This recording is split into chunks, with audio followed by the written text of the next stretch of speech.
በሉ።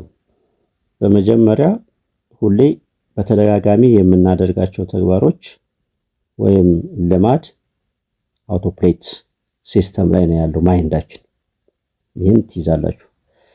ይህንን ለዚህ ምሳሌ በቀኝ ጥርሳችን መንጋጭላችን ነው የሚባለው።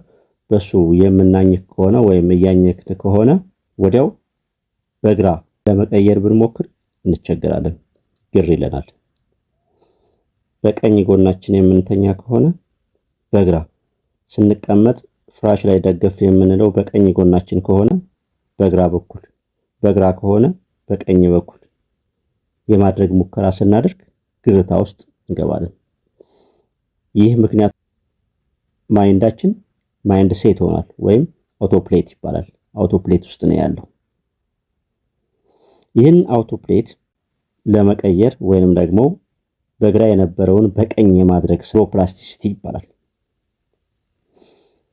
ይህንን በምንተገብርበት ጊዜ ማይንዳችን ሴት ያደረገ የነበረው አዲስ የሆነ ኒውራል ፓዝ የነርቭ ግንኙነት ይፈጥራል። ሰውነት ነርቮች እንቅስቃሴ ያደርጋሉ፣ የሆነ መልእክት ይላላካሉ ወይም ከአእምሯችን ጋር ወይንም አዲስ የሆነ ነርቭ ግንኙነት ይፈጠራል።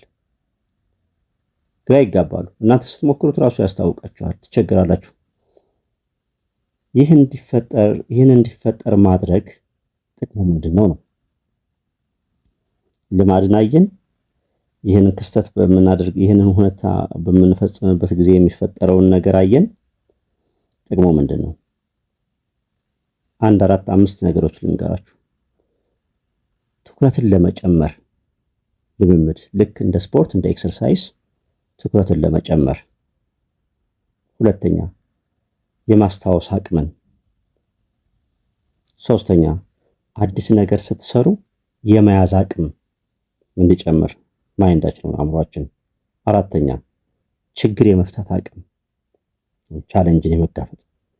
አምስተኛ አዲስ ነገር ውስጥ ስትገቡ ቶሎ የመላመድ፣ ቶሎ የመያዝ፣ ቶሎ የማድረግ እድልን እንዲፈጥር።